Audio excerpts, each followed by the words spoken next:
Bollywood actor Saif Ali Khan के घर में घुसकर उन पर जानलेवा हमला करने वाला आरोपी जैसे ही खुद को बांग्लादेशी नागरिक बताया, हमें उस खतरे की घंटी सुनाई पड़ी जो शायद अब तक हम अनसुना कर रहे थे। 125 के आसपास जो इलीगल बांग्लादेशी हम लोगों ने अरेस्ट किया है 1 महीने की कार्रवाई में। उन लोगों को कोई तो सहारा देने वाला है, इसके लिए वो लोग आते हैं। जब उसकी माँ बांग्लादेशी हो सकती है तो कैसा इंडियन हो सकता है। बांग्लादेशी लोग इलीगली इस वाटर बॉडीज के ऊपर खंबा गाद रहा है और खंबा गादने के बाद उसके ऊपर पतरा डाल के कैसा घर बना रहा है। इधर गांजा बेचने वाले बहुत है, सब बेचने वाले इधर है। कि अभी बांग्लादेशी है ना 20 साल से इधर रहते हैं सर। हाँ, मतलब उनके ऊपर तभी जब भी होना चाहिए तभी कार्रवाई नहीं हुआ। किस तरह से ये घर यहाँ पर बने हुए हैं आप भी इन तस्वीरों में देख सकते हैं। वैसे ये एक सच्चाई मुंबई की बस्तियों की, स्लम की भी है। तो ये पूरा बसाया जा रहा है और ये सब वोट बैंक का चक्कर है। आपको क्या चाहिए वो बना के दे देंगे। बर्थ सर्टिफिकेट यहाँ का बन जाएगा, आपका पैदाइशी स्कूल यहाँ का करवा देंगे, उसका गांव डिक्लेयर करवा देंगे। कितना मिलता है उनको? वो लोग एक नागरिक के लिए कितना मिलता है? 50,000 रुपये लेते हैं एक से। ये हवाला वाला ऑपरेटर्स हैं, कुछ लोग दुबई से ऑपरेट कर रहे हैं, तो क्यों पैसे भेज रहे हैं हिंदुस्तान में? और मालेगांव जैसे एरिया में इतने बड़े रकम आना वो बहुत बड़ा एक खतरे का संकेत है।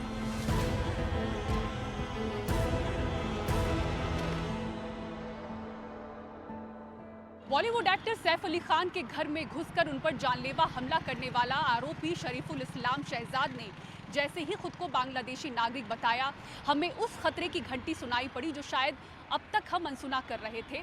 इसकी बड़ी वजह बांग्लादेशी मुद्दे पर अब तक हो रही राजनीति भी है। इस आरोपी ने बताया कि कैसे अवैध रूप से ये बांग्लादेश से मेघालय पहुंचा, फिर बंगाल होते हुए मुंबई आया और अपनी पहचान बदलकर एक हिंदू नाम से ये मुंबई से करीब ठाणे में रह रहा था ताकि लोग इसे बंगाली समझे, बांग्लादेशी नहीं। हाउसकीपिंग का वहाँ पर ये काम कर रहा था।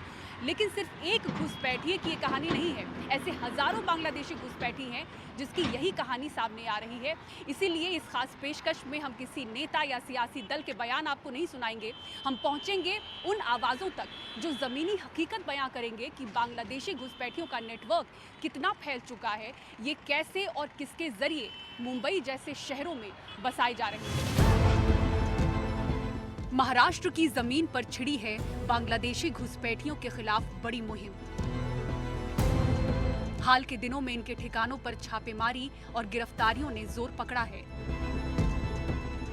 महाराष्ट्र में लगातार अवैध रूप से रह रहे बांग्लादेशी नागरिकों के खिलाफ कार्रवाई हो रही है। अगर आर्थिक राजधानी मुंबई शहर की ही बात करें तो बीते 10 दिनों में 80 से ज़्यादा बांग्लादेशी गिरफ्तार किए गए हैं।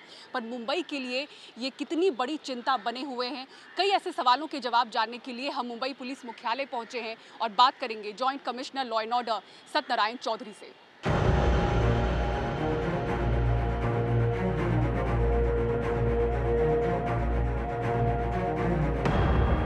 सर, अपना कीमती वक्त हमें देने के लिए बहुत बहुत शुक्रिया। बांग्लादेशी नागरिकों की जब हम बात करें सर, तो ये कितनी बड़ी चुनौती नज़र आ रही हैं और क्या कार्रवाई अब तक मुंबई पुलिस द्वारा महाराष्ट्र में हुई है?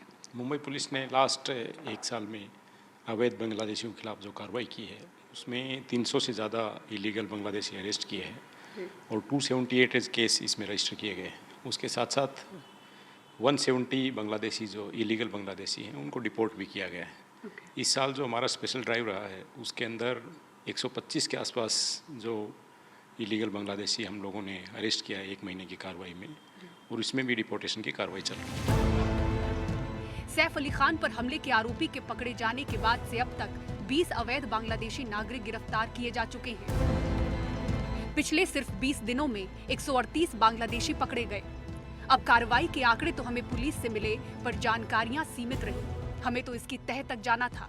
हमें जानना था कि आर्थिक रूप से टूटे बांग्लादेशियों की सबसे महंगे शहर मुंबई में बसने की असल कहानी आखिर है क्या। जवाब जानने हम भारत के प्रमुख और एशिया के सबसे पुराने टाटा सामाजिक विज्ञान संस्थान पहुंचे। 110 पन्नों की इस अध्ययन रिपोर्ट को आपके सामने रखना जरूरी है जो TISS की तरफ से करीब 2 महीने पहले 5 नवंबर 2024 को जारी हुआ। जब ये रिपोर्ट आई जिसमें कहा गया कि मुंबई में अवैध रूप से रह रहे बांग्लादेशियों की संख्या बढ़ती जा रही है और इस कदर बढ़ रही है कि मुंबई की व्यवस्थाओं पर उसका असर पड़ रहा है। कुछ ऐसी हलचल मची कि सिर्फ दिसंबर महीने में महाराष्ट्र से 43 बांग्लादेशी नागरिकों को गिरफ्तार किया गया। एसआईटी का गठन भी महाराष्ट्र सरकार की ओर से हुआ। इस अध्ययन रिपोर्ट को जिन्होंने तैयार किया है, को प्रिंसिपल सौविक मंडल इस वक्त हमारे साथ हैं। इस रिपोर्ट में आखिर ऐसा है क्या? मुंबई में हमने कम से कम 80 pockets we have tried to cover. उनमें से कुछ पॉकेट्स आप देख सकते हैं कि जहाँ पे सबसे ज़्यादा, और visually you can see that कि जहाँ पे सबसे ज़्यादा वो लोग आ रहे हैं और इम्पैक्ट कर रहा है। ये हॉटस्पॉट्स कौन कौन सी जगह हैं? यस, देखिए ये हॉटस्पॉट्स जो है, फर्स्ट है भीम नगर बोल के एक जगह है। क्या हम यहाँ पर पहुँचकर अपनी बातचीत आगे बढ़ाएं? क्या हम चल सकते हैं? यस, हम जा सकते हैं।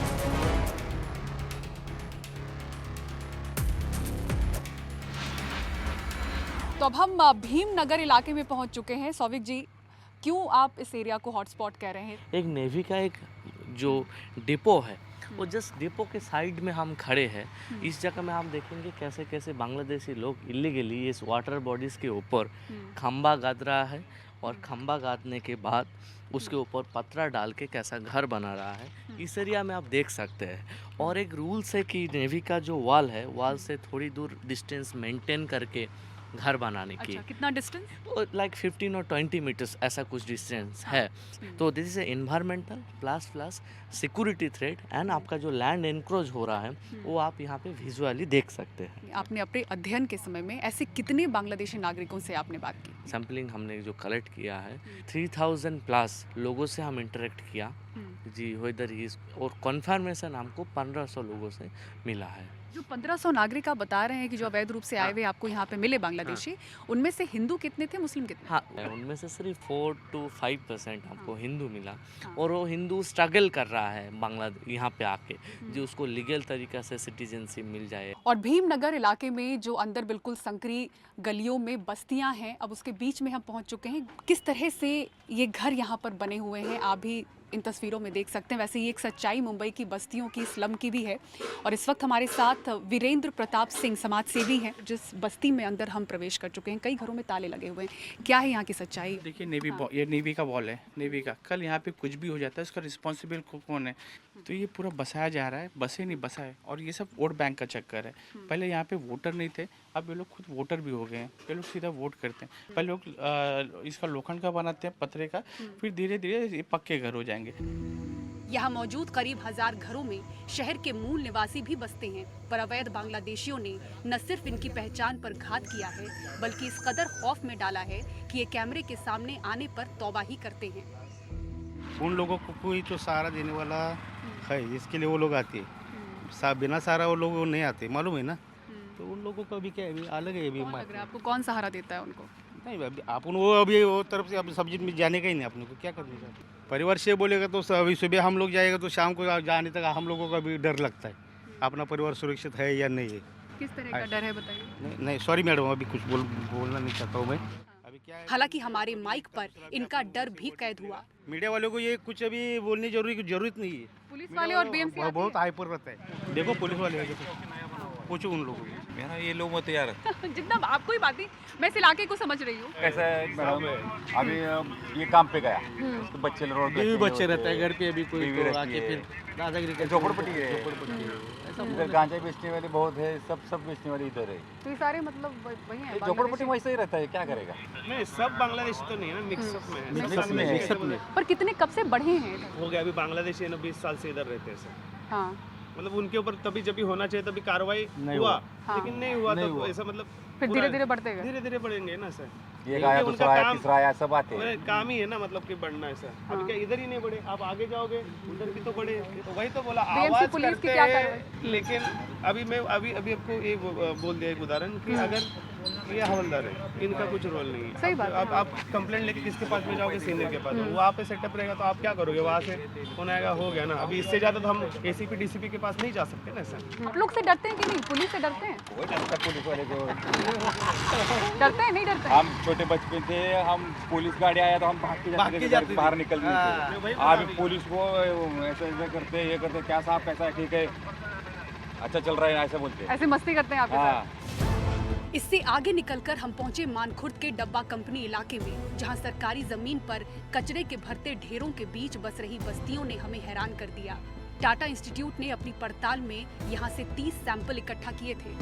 उन्होंने बताया कि हम इसका पहले कहाँ थे, कैसा घर खरीदा, कैसा पेमेंट किया, व्हाट इज़ अ पाथवेज, कौन कौन हमको मदद करते हैं, ये पूरा स्टोरीज यहाँ पे हमको मिला था। वो एजेंट्स का नाम बोलते हैं, they don't take about the name of any police और एनी एडमिनिस्ट्रेशन। तो बोलते हैं हम एजेंट को इतना पैसा दिया और हमको एक घर मिला है, हमने 2 लाख रुपया में ये झोपड़ी खरीदा, इसका 3 रूम है। उन्होंने बोला कि आपको अगर आधार और पैन कार्ड चाहिए तो आपको 10,000 रुपया देना है। 10,000 में सारे डॉक्यूमेंट? हाँ, सारे डॉक्यूमेंट्स ये लोग रिवील करता है। आधार पैन, क्योंकि आधार बनाना आधार पैन और क्या पासपोर्ट? नहीं, आधार और पैन और वोटर कार्ड। प्रोफेशन वाइज ऐसा है, अगर उसको डायरेक्ट एम्प्लॉयमेंट मिलता है उसका एक अलग रेट है। उस जो मान लीजिए बहुत 3-4 साल पहले आता है, वो बाद में एजेंट मान जाते हैं। वो एजेंट मान के 3-4 घर ले लेता है और एक कुक रख देता है। तो 3-4 घर में वो लेबर को डाम करते हैं। एक घर में मान लीजिए, आप यकीन नहीं मानेंगे, यहाँ पे 10-10 लोग रहते हैं। टीन का पतरा यहाँ पे लगाएंगे बाहर से, टीन का पतरा बाहर से, हाँ, मैं देख रही हूँ कि वहाँ भी हमने यस, देखा। हाँ, लगाने के बाद अंदर से वो दीवार बनाते हैं, कंस्ट्रक्शन करते हैं, तो आपको पता नहीं चलेगा और बाद में टीन का पतरा खोल देगा वो और एक घर बन जाएगा। यह एक डब्बा कंपनी के नाम से पहले चलती थी कंपनियाँ थी। ये कुल 11 एकड़ की लैंड थी, जिसमें से 5-6 एकड़ रिजर्व है, टोटल 11 एकड़। उसमें से 6 एकड़ मार्केट के लिए है, ऐसे 2-3 एकड़ और चीज़ों के लिए रिजर्व है। इसको एक डंप करते हैं। वो डंप करने के लिए हर एक का अधिकारियों का सिस्टम बैठा हुआ है महानगर पालिका के, कि एक गाड़ी का इतना पैसा देना। फिर वो धीरे धीरे खेलने के लिए प्ले ग्राउंड था बच्चों का। आज जो देख रहे हो बीएमसी के अधिकारियों के पैसे का ग्राउंड बन चुका है। जो यहाँ पे लॉक है, ये सब घर बनाते हैं कोई एजेंट, और बनाने के बाद इसको बेचते हैं घर को। जैसे आप देख लो ना, सब घर लॉक है और रहने की कोई सुविधा में नहीं है, लेकिन घर लॉक है। मतलब हमने इतना जगह ले लिया है, अभी कोई आएगा, कोई भी आ जाए, टेरर हो, आतंकवादी हो, बांग्लादेशी हो, रोहिंग्या हो, कुछ पैसे में उसको दे दिया जाएगा। यहाँ बसे लोग भी बताते हैं कि कोई भी आकर यहाँ अपना खुद का झोपड़ा आसानी से खड़ा कर सकता है। खरीदने वाला सिस्टम नहीं है, तुम आके खुद बांध के रह सकते हो, उसमें कोई नहीं है। कोई रोकने टोकने वाला नहीं है? नहीं, कोई नहीं। पुलिस बीएमसी ये सब नहीं आती है? नहीं, पुलिस कभी कदार रोकती है, भाई क्या कर रहा है, ये दूसरे सरकारी जगह है, तो वो लोग आदमी चुप जाते हैं या हट जाते हैं, बाकी पुलिस रोकती है। तोड़ भी देती है पुलिस, तो फिर हम लोग वापस बना लेते हैं। तोड़ती है, वापस से बना लेते हैं। क्या तो करें, कहाँ रहने का जाएंगे? नहीं ठिकाना, तो क्या बच्चे भी हैं छोटे छोटे हम लोग के साथ में, पूरा फैमिली के साथ में हम लोग। ऐसा नहीं कि हम लोग खाली यही रह रहे। तो इन सब स्थितियों में आप लोगों को कैसे पता चलता होगा कि बांग्लादेशी कोई आ रहा है? अल्फाजों से पता चल जाता है मैडम। हमारी गहन पड़ताल के दौरान ऐसे लोग भी संपर्क में आए जो फर्जी कागजात बनाने के धंधे में हैं। एक पहचान छुपाते हुए बात करने पर राजी हुआ। अगर बांग्लादेश से कोई नागरिक मुंबई आना चाहता है तो रास्ता क्या है, कहां से कहां होते हुए यहां पहुंचता है? बांग्लादेश से डायरेक्ट पहले बॉर्डर क्रॉस करके आएंगे वेस्ट बंगाल में, एक साइड से वेस्ट बंगाल में आएंगे या फिर 2 त्रिपुरा साइड में चले जाएंगे, वो साइड वहाँ से घूम के फिर ये वापस वेस्ट बंगाल में आते, घुमा फिरा के। शुरुआत उनका वेस्ट बंगाल से होता है और आश्रयदाता वहाँ की सरकार लोगों का बंगाल से ही होता है। ऐसे कितने नागरिकों से आप मिले हैं जो बंगाल होते हुए आए हैं? ऐसा कहाँ से बंगाल होते हुए आने वाले सबके सब वहीं पे होके आते हैं, लेकिन मैक्सिमम मेरे टारगेट में मेरे साथ में जो बात करने वाले हैं, मेरे पास आने वाले हैं, वो बंगाल से दिल्ली होके फिर मुंबई आए हुए हैं। मैक्सिमम दिल्ली होके ही आए हैं। दिल्ली होकर क्यों? दिल्ली में उनका बहुत बड़ा शरणदाता बड़े है, बहुत ज़्यादा शरणदाता है, जामा मस्जिद वगैरह है, सब बहुत बड़े नेता लोग हैं। दिल्ली में ज़्यादा उनकी सोच सुनाई जाती है और मैक्सिमम डॉक्यूमेंट वहाँ के मुंबई में बहुत कम डॉक्यूमेंट बनते हैं, महाराष्ट्र में बहुत कम डॉक्यूमेंट बनते हैं, ज़्यादा से ज़्यादा डॉक्यूमेंट बनते हैं वेस्ट बंगाल और दिल्ली। और कैसे ये पेपर्स बनते कैसे हैं? ज़रूरत ही नहीं है बनाने की। वहाँ के जो अभी मैंने आपको बोला, उनके चाहने वाले MLA MP, शुरुआत वहीं से होती है। मदरसे के टीचर गए या फिर मस्जिद के कोई पादरी गए, वो उनको जाके बोल दिए भैया ये अपने गांव वाला आया है, अपने बिरादरी वाला आया है, इनको कुछ हेल्प कर दो। तो बिरादरी वाला बोल के एक लेटर दे देते हैं कि MLA ने लेटर दिया, कि MP ने लेटर दे दिया कि मैं इसको पहचानता हूँ, इसको आप पैन कार्ड बना के दे दो डिपार्टमेंट को। इनकम टैक्स डिपार्टमेंट का, पैन डिपार्टमेंट का ये ऐसा है कि उनको कोई डॉक्यूमेंट रह नहीं रहे, उनको एक सिर्फ MLA का लेटर या फिर MP का लेटर, इतना बहुत होता है। ये पैन कार्ड के लिए आप बोल रहे हैं? पैन कार्ड के लिए। पैन कार्ड के बाद क्या बनता है? पैन कार्ड के बाद में दूसरा लेटर दिया जाता है बैंक को कि हम लोग इसको पहचानते हैं, इसका पैन कार्ड नंबर ये है, आप इनका बैंक में अकाउंट खोल दीजिए, बहुत अच्छे लोग हैं। तो उनका बैंक में अकाउंट खोला जाता है। बैंक में अकाउंट खोला जाता है। बैंक में अकाउंट खोलने के बाद में इन लोगों का जो बैंक अकाउंट का पासबुक हो गया और पैन कार्ड हो गया और एमएलए का लेटर, ये तीन हो जाता है वोटिंग डिपार्टमेंट में। फिर वोटर आईडी भी बन जाता है। बन जाता है। वोटर आईडी तो आसानी से बन जाता है। ये तो आप ऐसे बोगस पेपर्स बनाते हैं मतलब? मैं सबके नहीं बनाता ना। बोगस मतलब मैं ज़्यादा से ज़्यादा क्या कर लूँगा, किसी का एड्रेस नहीं होगा, एमएलए हमारे जान के पहचान के साहब लेटर दे दो, एमएलए साहब लेटर दे देते, बन जाता है एड्रेस प्रूफ। कितना मिलता है आपको पैसा? 200-300 रुपया मिलता है। क्या पैसा मिलेगा उसमें? क्या क्या पेपर बनाते हैं आप? आधार अपडेट करवा देते हैं, पैन कार्ड करवा देते हैं। बांग्लादेशी नागरिकों के भी करवाए हैं आपने? बांग्लादेशी नागरिक मेरे पास आज तक आया ही नहीं कोई, क्योंकि मैं इतनी जानकारी है आपको इसलिए मैं पूछ रही हूँ। मेरे दोस्त लोग हैं ना उसमें, मेरे दोस्त लोग शिवाजी नगर में है, मेरे दोस्त लोग मलाड में है। वो लोग मुझे बोलते हैं कि भाई तू इनका काम ले, इतना इतना पैसा ले, हम तेरे को कमीशन देंगे। मैं उनको हाथ जोड़ता हूँ, भाई जितना मिल रहा है मैं खुश हूँ, तू ही करते बैठो। कितना मिलता है उनको? वो लोग एक नागरिक के लिए कितना मिलता है? 50,000 रुपये लेते हैं एक से। 50,000। क्या क्या पेपर्स बनते हैं? सब बना के दे देते हैं। आपको क्या चाहिए वो बना के दे देंगे। बर्थ सर्टिफिकेट यहाँ का बन जाएगा, आपका पैदाइशी स्कूल यहाँ का करवा देंगे, उसका गांव डिक्लेयर करवा देंगे। कुछ गांव तो मालेगांव वगैरह साइड में जो ऐसे है वो तो प्रॉपर्टी में नाम डलवा देते हैं, प्रॉपर्टी टैक्स। तो यहाँ पे जो इतने लोग बसे हुए हैं और सबके पास वोटर आईडी, जैसा मैं सुन रही हूँ कि बहुतों के पास सारे कागजात हैं, ये कैसे बनवा रहे हैं? ये बाहर से बनवा के आ रहे हैं, फिर यहाँ पे ट्रांसफर हो रहा है ना। अच्छा, वो अपना एड्रेस चेंज करवा रहे हैं वोटर आईडी। ये एक बार समझ लो आप, दिल्ली, मैंने क्या बोला, पहला स्टेप उनका रहेगा दिल्ली। सारे पेपर दिल्ली में बनते हैं मैक्सिमम, फेक जितने पेपर बनेंगे दिल्ली में बनेंगे। तो कोई नहीं, सिस्टम में किसको किसको जानकारी है कि ये हो रहा है? और नेताओं को ज़्यादा जानकारी है और सरकारी अधिकारियों में बहुत कम लोगों को जानकारी होती है। सरकारी अधिकारियों को अंधेरे में ही रखा जाता है। अब समझ लो अभी पार्टी बताना चाहेंगे किस किस पार्टी के ये नेता होते हैं? जरूरत नहीं है पार्टी बताने की, आप लोग खुद समझदार हो मीडिया वाले, आपको पता है कौन सी पार्टी ज़्यादा हेल्प करती है। बोलने की ज़रूरत नहीं है, ये बोलना मतलब अपने आप की तौहीन करके लेना है मैडम। रूलिंग या ऑपोजिशन, ये बता। रूलिंग अपोजिशन से कोई मतलब ही नहीं निकलता है, ये सिर्फ जात बिरादरी देखते हैं। बांग्लादेशियों को मुंबई महाराष्ट्र में बसाने के लिए मालेगांव कनेक्शन की भी खूब चर्चा है। देखिए मालेगांव पहले से एक संवेदनशील एरिया रहा है, लेकिन अभी चुनाव के पहले 9 लोगों का अकाउंट में 125 करोड़ वहाँ पे आना है। कौन भेजा ये पैसा मुझे पता नहीं कि मेरे अकाउंट में पैसा जमा है। 10 करोड़ 5 करोड़ कौन है, अभी बाद में ईडी उसका तहकीकात कर रहे हैं। अब देखिए 1000 करोड़ के ऊपर से चला गया इंक्वायरी। कौन इसमें ये हवाला वाला ऑपरेटर्स हैं, कुछ लोग दुबई से ऑपरेट कर रहे हैं, तो क्यों पैसे भेज रहे हैं हिंदुस्तान में? आपको क्या इसमें मिलता है? मनी लॉन्ड्रिंग क्यों करते हैं आप? कुछ तो मकसद होगा। और मालेगांव जैसे एरिया में इतने बड़े रकम आना वो बहुत बड़ा एक खतरे का संकेत है। टाटा की रिपोर्ट में मुंबई के 1500 अवैध बांग्लादेशियों के बयान से मिली अहम जानकारियां दर्ज हैं। पता चलता है कि 46% लोग बंगाल से सीधे मुंबई पहुंचे। बाकियों ने असम, त्रिपुरा, झारखंड, महाराष्ट्र के अलग अलग हिस्सों, बिहार, उत्तर प्रदेश और नेपाल का भी नाम लिया। रिपोर्ट में ये भी पता चलता है कि एनजीओ जैसी कुछ सामाजिक संस्थाओं से करीब 16% अवैध बांग्लादेशियों को मदद मिली। मुंबई पहुंचने के बाद ये trader, industrial worker, delivery driver, hawker, labour, मछुआरा, घरेलू कामकाज जैसे पेशों में शामिल होते हैं। कोली समाज के मछली पकड़ने के व्यवसाय में सबसे ज्यादा 21% बांग्लादेशी पाए गए। वो पीड़ित जो कह भी नहीं पा रहे कि उनकी पीड़ा क्या है, वो भाई जिसकी बहन एक संदिग्ध बांग्लादेशी के साथ चली गई अपने परिवार को पीछे छोड़कर। कई दर्द भरी कहानियां और चौंकाने वाली जानकारियों के साथ हम जल्द लौटेंगे इस खास पेशकश में। आप बने रहिए हमारे साथ।